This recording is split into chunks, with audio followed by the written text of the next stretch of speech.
Bleak House by Charles Dickens, Chapter 5, A Morning Adventure.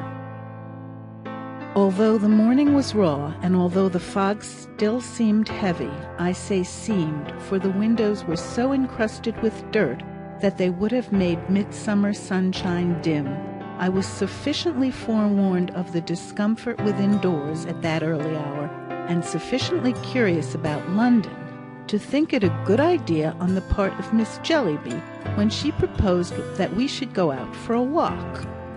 "Ma won't be down for ever so long," she said, "and then it's a chance if breakfast's ready for an hour afterwards. They dawdle so. As to Pa, he gets what he can and goes to the office. He never has what you would call a regular breakfast. Priscilla leaves him out the loaf and some milk, when there is any, overnight. Sometimes there isn't any milk, and sometimes the cat drinks it. But I'm afraid you must be tired, Miss Summerson, and perhaps you would rather go to bed." "I am not at all tired, my dear," said I, "and would much prefer to go out." "If you're sure you would," returned Miss Jellyby, "I'll get my things on." Ada said she would go too, and was soon astir. I made a proposal to Peepy, in default of being able to do anything better for him, that he should let me wash him, and afterward lay him down on my bed again. To this he submitted with the best grace possible, staring at me during the whole operation, as if he never had been, and never could again be, so astonished in his life. Looking very miserable also, certainly, but making no complaint, and going snugly to sleep as soon as it was over. At first, I was in 2 minds about taking such a liberty, but I soon reflected that nobody in the house was likely to notice it. What with the bustle of dispatching Peepy, and the bustle of getting myself ready and helping Ada, I was soon quite in a glow.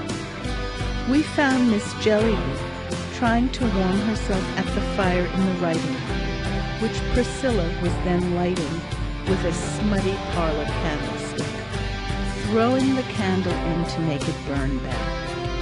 Everything was just as we had left it last night, and was evidently intended to remain so. Below stairs the dinner cloth had not been taken away, but had been left ready for breakfast.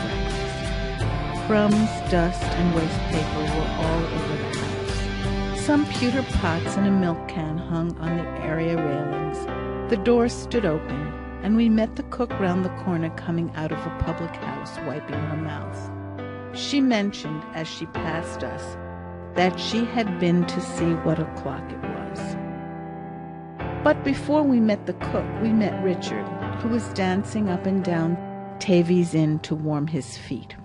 He was agreeably surprised to see us stirring so soon, and said he would gladly share our walk.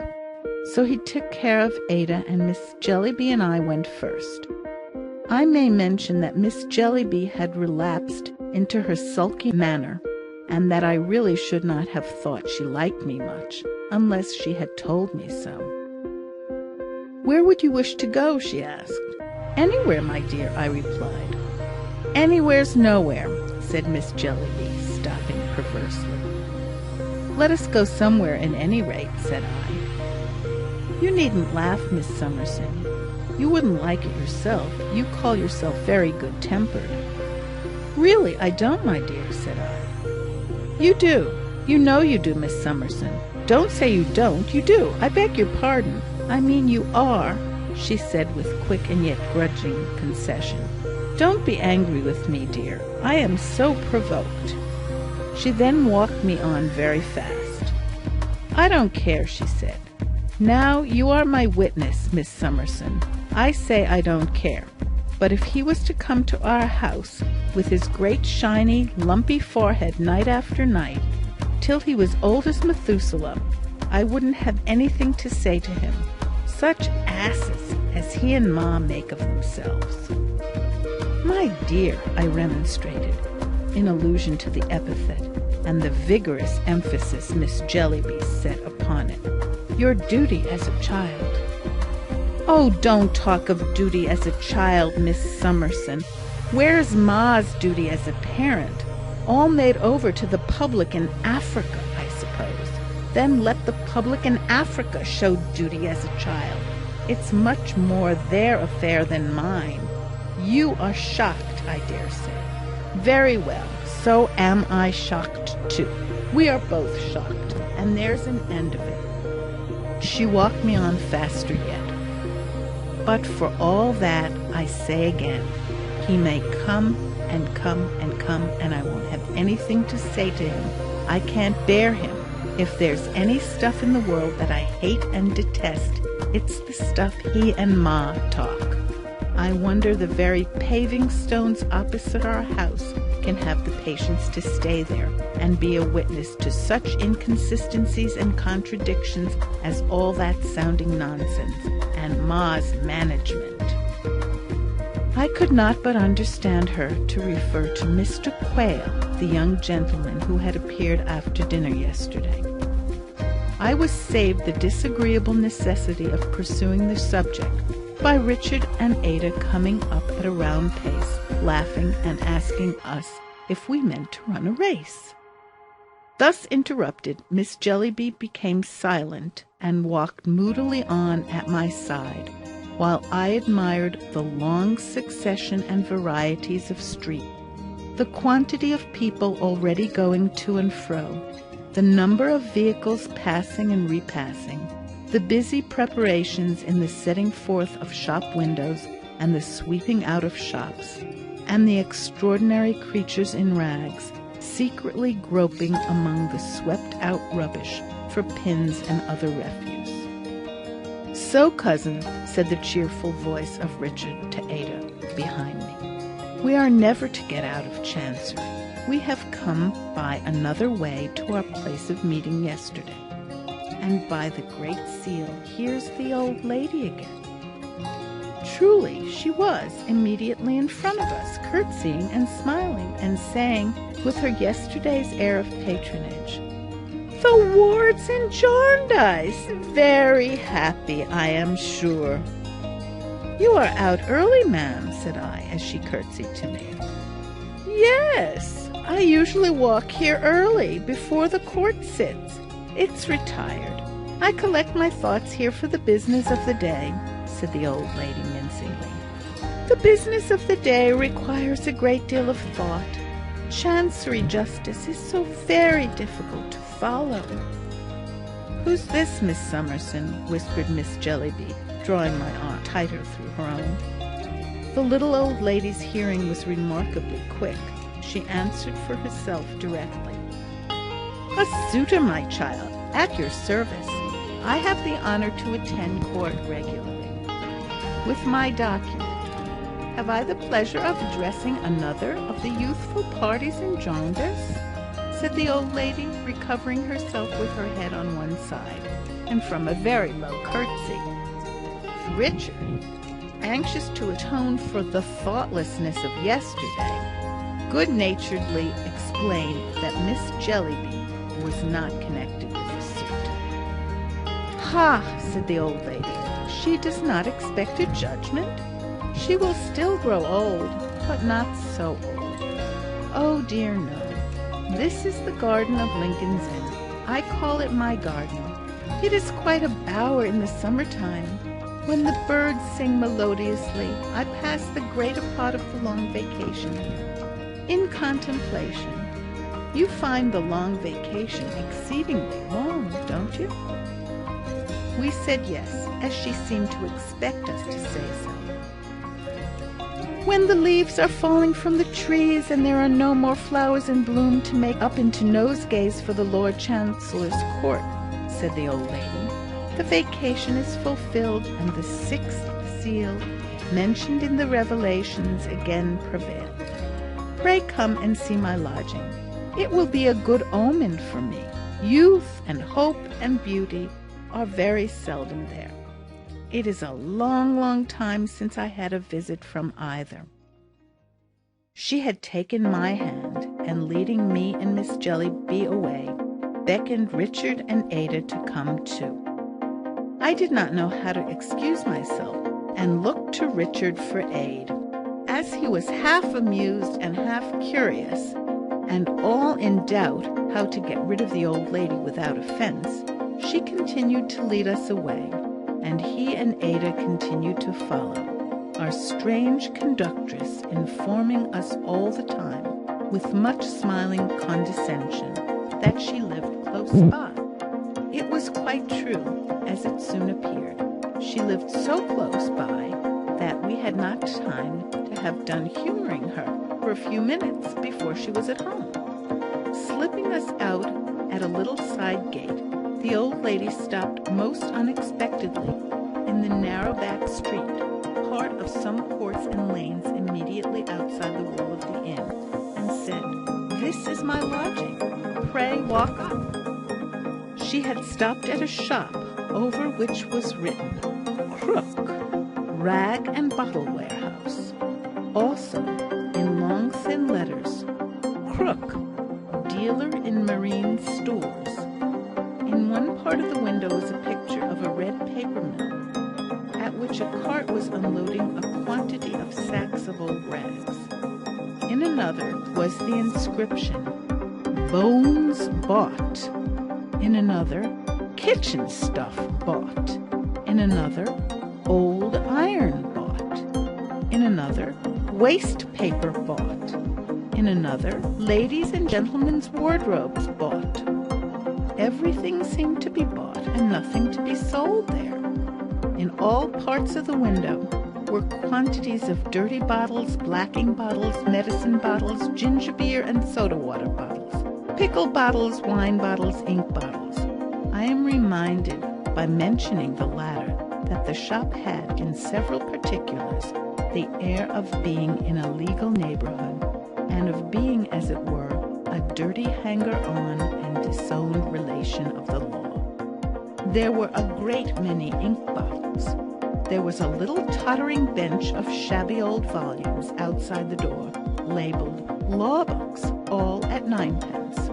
Some of the inscriptions I have enumerated were written in law hand, like the papers I had seen in Kenji and Carboy's office, and the letter I had so long received from the firm. Among them was one, in the same writing, having nothing to do with the business of the shop, but announcing that a respectable man, aged 45, wanted engrossing or copying to execute with neatness and dispatch. Addressed to Nemo, care of Mr. Crook within. There were several second-hand bags, blue and red, hanging up. A little way within the shop door lay heaps of old crackled parchment scrolls and discolored and dog-eared law papers. I could have fancied that all the rusty keys, of which there must have been hundreds huddled together as old iron, had once belonged to doors of rooms or strong chests in lawyers' offices. The litter of rags tumbled partly into and partly out of a one-legged wooden scale, hanging without any counterpoise from a beam, might have been counselors' bands and gowns torn up. One had only to fancy, as Richard whispered to Ada and me while we all stood looking in, that yonder bones in a corner, piled together and picked very clean, were the bones of clients, to make the picture complete.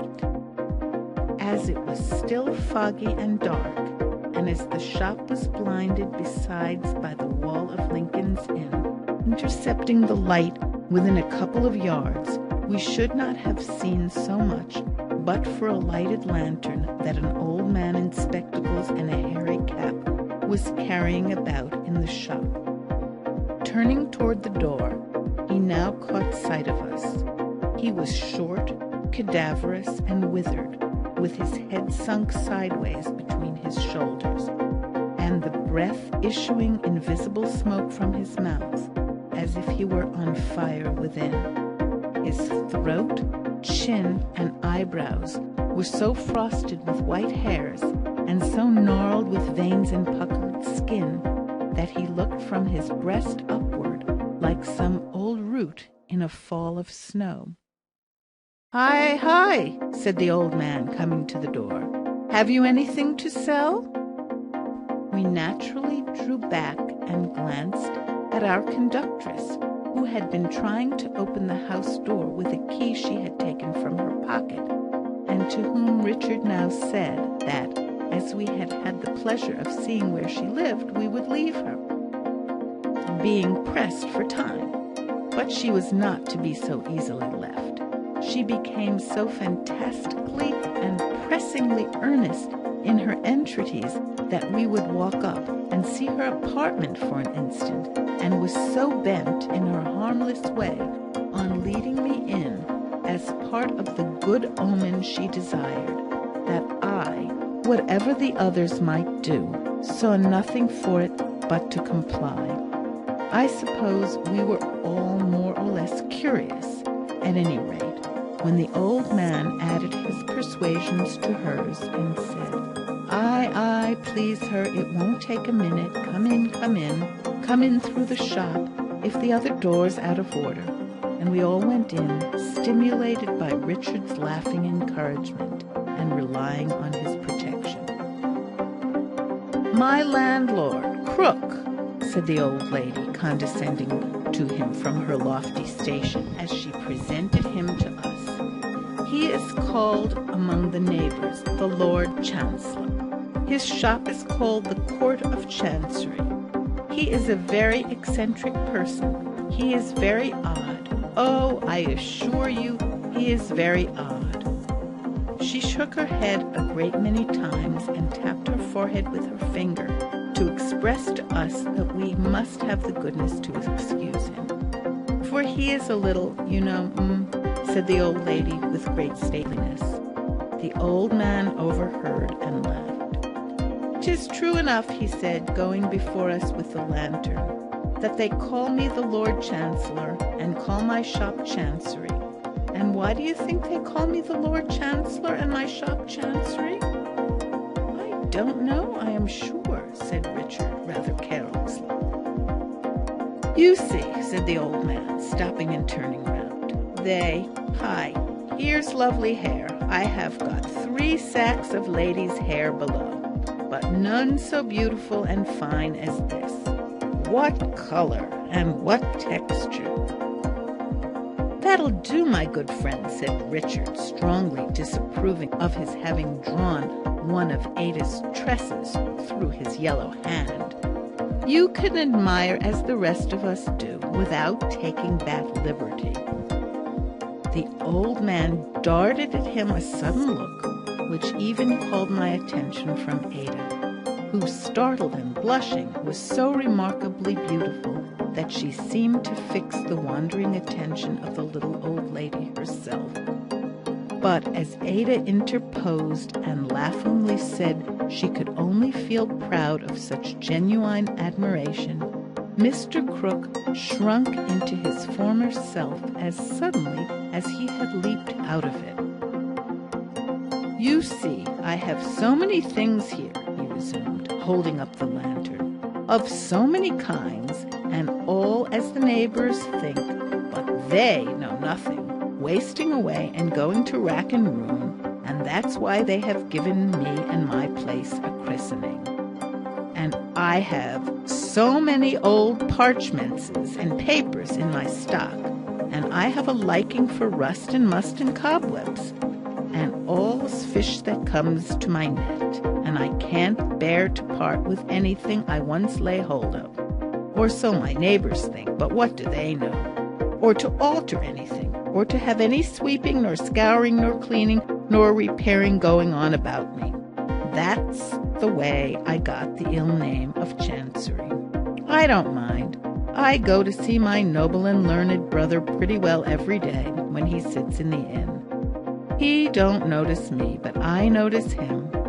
There's no great odds betwixt us. We both grub on in a muddle. Hi, Lady Jane." A large grey cat leapt from some neighbouring shelf on his shoulder and startled us all. "Aye, show 'em how you scratch." "Aye, tear, my lady," said her master. The cat leaped down and ripped at a bundle of rags with her tigerish claws, with a sound that it set my teeth on edge to hear. "She'll do as much for anyone I was to set her on," said the old man. "I deal in catskins among other general matters, and hers was offered to me. It's a very fine skin, as you may see, but I didn't have it stripped off. That weren't like chancery practice, though, says you." He had by this time led us across the shop, and now opened a door in the back part of it, leading to the house entry. As he stood with his hand upon the lock, the little old lady graciously observed to him before passing out, "That will do, Crook. You mean well, but are tiresome.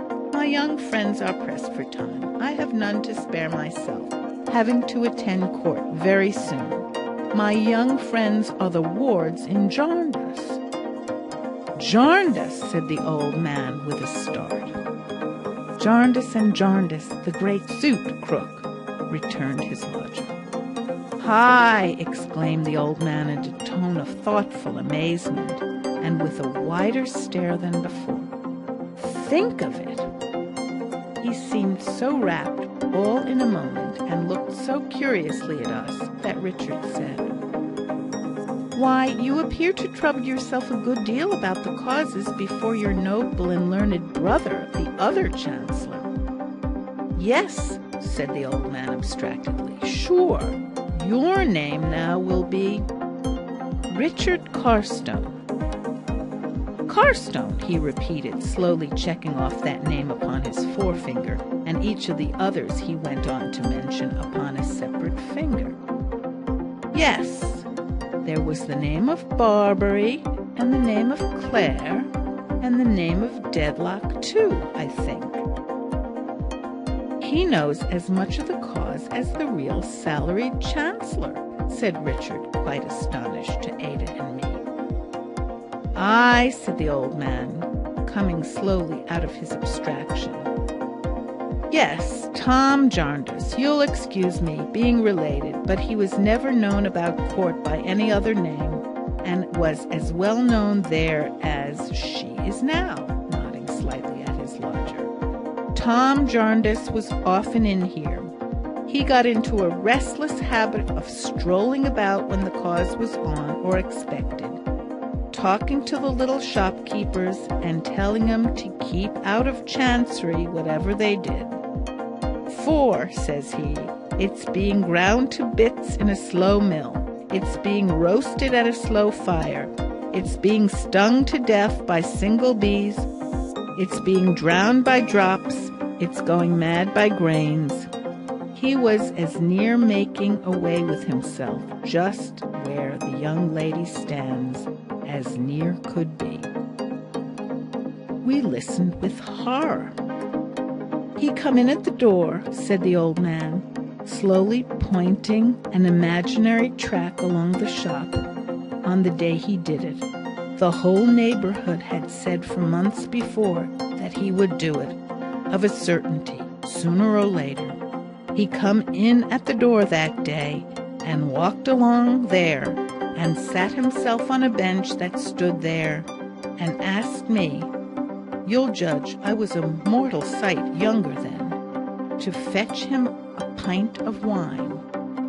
'For,' says he, 'Crook, I am much depressed. My cause is on again, and I think I'm nearer judgment than I ever was.' I hadn't a mind to leave him alone, and I persuaded him to go to the tavern over the way there, to the other side my lane, I mean Chancery Lane, and I followed and looked in at the window, and saw him, comfortable, as I thought, in the armchair by the fire, and company with him. I hadn't hardly got back here when I heard a shot go echoing and rattling right away into the inn. I ran out. Neighbors ran out. 20 of us cried at once, 'Tom Jarndyce!' The old man stopped, looked hard at us, looked down into the lantern, blew the light out, and shut the lantern up. We were right, I needn't tell the present hearers. Hi, to be sure, how the neighborhood poured into court that afternoon while the cause was on. How my noble and learned brother, and all the rest of 'em, grubbed and muddled away as usual, and tried to look as if they hadn't heard a word of the last fact in the case, or as if they had, oh dear me, nothing at all to do with it, if they had heard of it by any chance. Ada's colour had entirely left her, and Richard was scarcely less pale. Nor could I wonder, judging even from my emotions, and I was no party in the suit, that to hearts so untried and fresh, it was a shock to come into the inheritance of a protracted misery, attended in the minds of many people with such dreadful recollections. I had another uneasiness in the application of the painful story to the poor half-witted creature who had brought us there. But to my surprise, she seemed perfectly unconscious of that, and only led the way upstairs again, informing us, with the toleration of a superior creature for the infirmities of a common mortal, that her landlord was a little, you know. She lived at the top of the house, in a pretty large room, from which she had a glimpse of Lincoln's Inn Hall. This seemed to have been her principal inducement originally for taking up her residence there. She could look at it, she said, in the night, especially in the moonshine. Her room was clean, but very, very bare. I noticed the scantiest necessaries in the way of furniture, a few old prints from books, of chancellors and barristers, wafered against the wall, and some half-dozen reticules and work-bags, containing documents, as she informed us. There were neither coals nor ashes in the grate, and I saw no article of clothing anywhere, nor any kind of food. Upon a shelf in an open cupboard were a plate or two, a cup or two, and so forth, but all dry and empty. There was a more affecting meaning in her pinched appearance, I thought, as I looked round, than I had understood before. "Extremely honoured, I am sure," said our poor hostess, with the greatest suavity, "by this visit from the wards in Jarndyce, and very much indebted for the omen. It is a retired situation, considering I am limited as to situation, in consequence of the necessity of attending on the Chancellor.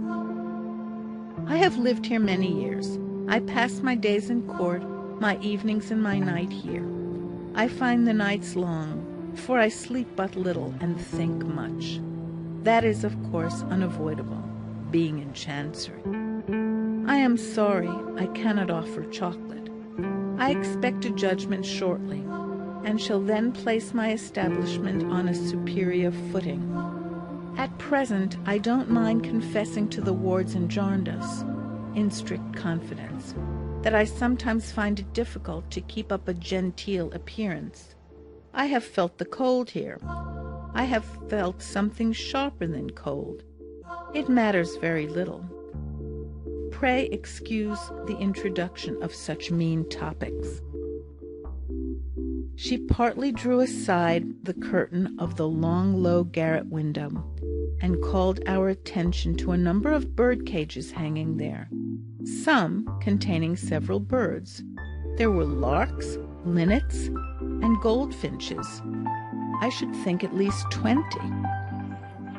"I began to keep the little creatures," she said, "with an object that the wards will readily comprehend, with the intention of restoring them to liberty, when my judgment should be given. Yes, they die in prison, though. Their lives, poor silly things, are so short in comparison with Chancery proceedings, that one by one the whole collection has died over and over again. I doubt, do you know, whether one of these, though they are all young, will live to be free. Very mortifying, is it not?" Although she sometimes asked a question, she never seemed to expect a reply, but rambled on as if she were in the habit of doing so, when no one but herself was present.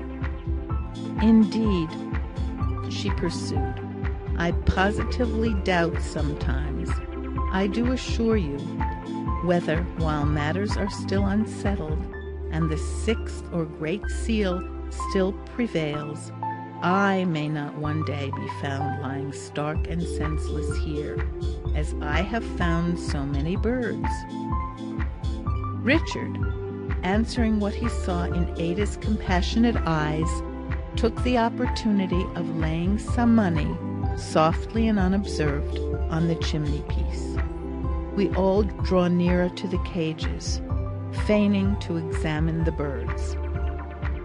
"I can't allow them to sing much," said the little old lady, "for, you'll think this curious, I find my mind confused by the idea that they are singing while I am following the arguments in court. And my mind requires to be so very clear, you know. Another time I'll tell you their names, not at present. On a day of such good omen, they shall sing as much as they like, in honor of youth. A smile and a curtsy, hope, a smile and curtsy, and beauty, a smile and curtsy. There, we'll let in the full light." The birds began to stir and chirp. "I cannot admit the air freely," said the little old lady. The room was close, and would have been the better for it, because the cat you saw downstairs, called Lady Jane, is greedy for their lives. She crouches on the parapet outside for hours and hours, I have discovered, whispering mysteriously, that her natural cruelty is sharpened by a jealous fear of their regaining their liberty, in consequence of the judgment I expect being given shortly. She is sly and full of malice. I half believe sometimes that she is no cat, but the wolf of the old saying. It is so very difficult to keep her from the door. Some neighbouring bells, reminding the poor soul that it was 9:30, did more for us in the way of bringing our visit to an end than we could easily have done for ourselves. She hurriedly took up her little bag of documents, which she had laid upon the table on coming in, and asked if we were also going into court. On our answering no, and that we would on no account detain her, she opened the door to attend us downstairs. Which, with such an omen, it is even more necessary than usual I should be there before the Chancellor comes in, she said, for he might mention my case the first thing. I have a presentiment that he will mention it the first thing this morning.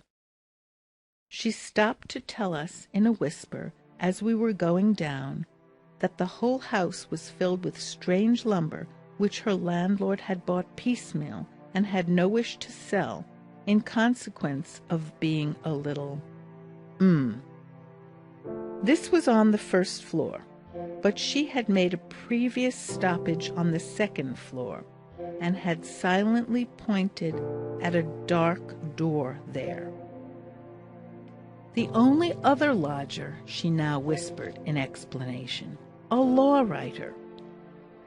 The children in the lanes here say he has sold himself to the devil. I do not know what he can have done with the money. Hush! She appeared to mistrust that the lodger might hear her, even there, and repeating, "Hush!" went before us on tiptoe, as though even the sound of her footsteps might reveal to him what she had said. Passing through the shop on our way out, as we had passed through it on our way in, we found the old man storing a quantity of packets of waste paper in a kind of well in the floor. He seemed to be working hard, with the perspiration standing on his forehead, and had a piece of chalk by him, with which, as he put each separate package or bundle down, He made a crooked mark on the paneling of the wall. Richard and Ada and Miss Jellyby and the little old lady had gone by him, and I was going, when he touched me on the arm to stay me, and chalked the letter J upon the wall, in a very curious manner, beginning with the end of the letter, and shaping it backward. It was a capital letter, not a printed one, but just such a letter as any clerk in Messrs. Kenji and Carboy's office would have made. "Can you read it?" he asked me with a keen glance. "Surely," said I, "it's very plain." "What is it?" "J." With another glance at me, and a glance at the door, he rubbed it out, and turned an A in its place, not a capital letter this time, and said, "What's that?" I told him. He then rubbed that out, and turned the letter R, and asked me the same question. He went on quickly until he had formed, in the same curious manner, beginning at the ends and bottom of the letters, the word Jarndyce, without once leaving two letters on the wall together. "What does that spell?" he asked me. When I told him, he laughed. In the same odd way, yet with the same rapidity, he then produced singly, and rubbed out singly, the letters forming the words Bleak House. These, in some astonishment, I also read, and he laughed again. "Hi," said the old man, laying aside the chalk. "I have a turn for copying from memory, you see, miss, though I can neither read nor write." He looked so disagreeable, and his cat looked so wickedly at me, as if I were a blood relation of the birds upstairs, that I was quite relieved by Richard's appearing at the door and saying, "Miss Summerson, I hope you are not bargaining for the sale of your hair. Don't be tempted. 3 sacks below are quite enough for Mr. Crook." I lost no time in wishing Mr. Crook good morning and joining my friends outside, where we parted with the little old lady, who gave us her blessing with great ceremony and renewed her assurance of yesterday in reference to her intention of settling estates on Ada and me. Before we finally turned out of those lanes, we looked back and saw Mr. Crook standing at his shop door, in his spectacles, looking after us, with his cat upon his shoulder, and her tail sticking up on one side of his hairy cap, like a tall feather. "Quite an adventure for a morning in London," said Richard with a sigh. "Ah, cousin, it's a weary world, this Chancery." "It is to me, and has been ever since I can remember," returned Ada. "I am sure." "To me too," said Richard thoughtfully. "If the Lord Chancellor would decide against my interest as far as that is concerned, or at least would say I was only entitled to—" "How much could you and I live on, Esther?" said Ada, blushing. "No," cried Richard, "he had better decide against me. I can go anywhere, go for a soldier, if that's all, and never be missed. I would sell my best chance, if I could, on the shortest notice and the lowest terms." "And go abroad?" said Ada. "Yes. To India, perhaps?" "Why, yes, I think so," returned Richard. "I have not thought about it," said Ada. "I am only grieved that I should be the enemy, as I suppose I am, of a great number of relations and others, and that they should be my enemies, as I suppose they are, and that we should all be ruining one another without knowing how or why, and be in constant doubt and discord all our lives. It seems very strange, as there must be right somewhere, that an honest judge in real earnest has not been able to find out through all these years where it is." "Ah, cousin," said Richard, "strange indeed. All this wasteful, wanton chess-playing is very strange. to see that composed court yesterday jogging on so serenely, and to think of the wretchedness of the pieces on the board, gave me the headache and the heartache both together. My head ached with wondering how it happened, if men were neither fools nor rascals, and my heart ached to think they could possibly be either. But at all events, Ada. I may call you Ada. Of course you may, Cousin Richard. At all events, Chancery will work none of its bad influences on us. We have happily been brought together, thanks to our good kinsman, and it can't divide us now. Never, I hope, Cousin Richard, said Ada gently. Miss Jellyby gave my arm a squeeze and me a very significant look. I smiled in return, and we made the rest of the way back very pleasantly. In half an hour after our arrival, Mrs. Jellyby appeared, and in the course of an hour the various things necessary for breakfast straggled one by one into the dining room. I do not doubt that Mrs. Jellyby had gone to bed and got up in the usual manner, but she presented no appearance of having changed her dress. She was greatly occupied during breakfast, for the morning's post brought a heavy correspondence relative to Borrioboola, which would occasion her, she said, to pass a busy day. The children tumbled about and notched memoranda of their accidents in their legs, which were perfect little calendars of distress. And Peepy was lost for an hour and a half and brought home from Newgate Market by a policeman. The equable manner in which Mrs. Jellyby sustained both his absence and his restoration to the family circle surprised us all. She was by that time perseveringly dictating to Caddy, and Caddy was fast relapsing into that inky condition in which we had found her. At 1 o'clock an open carriage arrived for us, and a cart for our luggage. Mrs. Jellyby charged us with many remembrances to her good friend, Mr. Jarndyce. Caddy left her desk to see us depart, kissing me in the passage, and stood biting her pen and sobbing on the steps. Peepy, I am happy to say, was asleep and spared the pain of separation. I was not without misgivings that he had gone to Newgate Market in search of me, and all the other children got up behind the barouche and fell off, and we saw them with great concern scattered over the surface of Tavy's Inn as we rolled out of its precincts. End of chapter 5.